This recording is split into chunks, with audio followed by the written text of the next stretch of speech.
It should be pretty clear by now that I'm an N64 fanboy, but if there's one genre of games I absolutely love that I can't help but feel we missed out on the N64, it was a good old fashioned light gun game.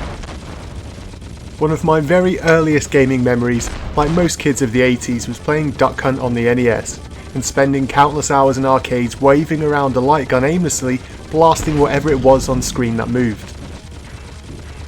After the shockingly bad Super Scope on the Super Nintendo, I'd all but lost hope in light gun games making their way to home consoles.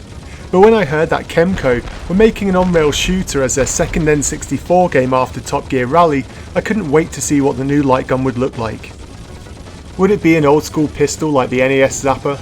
Would it be a futuristic blaster like I used to play Snatcher with on my Sega CD? Dare I even dream that it would be as good as the Predator light gun that I used to play Die Hard Trilogy on my PlayStation with? Sadly, in my excitement that we were finally getting an arcade-style on-rail shooter, I forgot to fully read N64 magazine, who clearly pointed out that there was no light gun on the way. Yes, that's right, Knife Edge Nose Gunner is an on-rail shooter without a light gun. That's like having Keenan without Kel, Apple Pie without ice cream, or the WWF without Jim Ross. It just doesn't make any sense. But alas, the game was released and no surprises, it flopped in a big way. I, like many others, just didn't get it. I couldn't see any point in buying it for that very reason.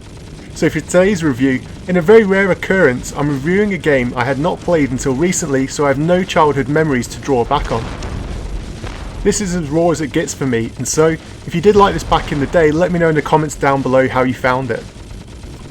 The basic story of the game is just that, it's basic. Upon switching the game on, you basically have to choose the story mode and jump right into the game. Within 1 minute, you're then in control. There's no introduction to the game, it starts with you receiving orders from your commander and off you go. You play as Nose Gunner, a pilot in a futuristic fighter jet. In fact, it's so futuristic you don't actually fly it yourself.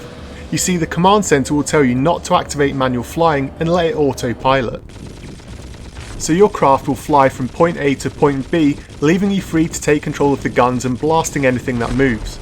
There's very little variety in the game, as before the start of the flight you do get to choose from quite a few routes through the levels, but they all consist of a mid-level boss and at the end of the run a big boss to take down. The game only has 6 levels, but thankfully they're all in different environments and follow the story with the way in which they are presented. The graphics, however, are a mix of semi-real-time rendered graphics and some quite decent looking textures. Now don't get me wrong, there are moments in the game where the entire thing looks like a smosh of greys and browns. On the later levels there are some great looking textures. The effects in the game are limited to some pretty atrocious sprites and fogging which is described as Martian mist. Even the special weapons such as smart bombs do little add to sense of destruction, and most of the enemies disappear with nothing but a poof. Thankfully though, the controls are quite decent. It will take a while to get used to it, as at first they can feel a little twitchy, and there's no way to alter the sensitivity of the crosshair. But once you get to the gist, you'll be taking down Martians in no time. The Z button blasts and B button fires special weapons, and the R button centers your crosshair, with the C buttons allowing you to dodge incoming fire. It is very intuitive and easy to learn, which is useful, as the game can be played by up to 4 players.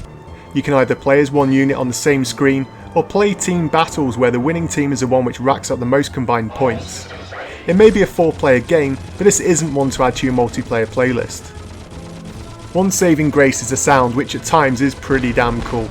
The sound effects are terrible, but the music itself comes across as an 80s inspired Brad Fiedel Terminator style synth, which I love. The funny thing about it is I don't think this was how the music was intended to make the game feel, but hey, if it works, don't fix it. Some of the boss battles are pretty damn awesome, but sadly nothing can save Knife Edge Nose Gunner. If it had had a light gun, then the game may have had a little more longevity, however nothing can truly save this game from being pure mediocrity. It's a light gun game people, but not as we know it. But what do you think? Did you play this recently, curiously hoping this was a hidden gem, or did you get landed with this as a kid?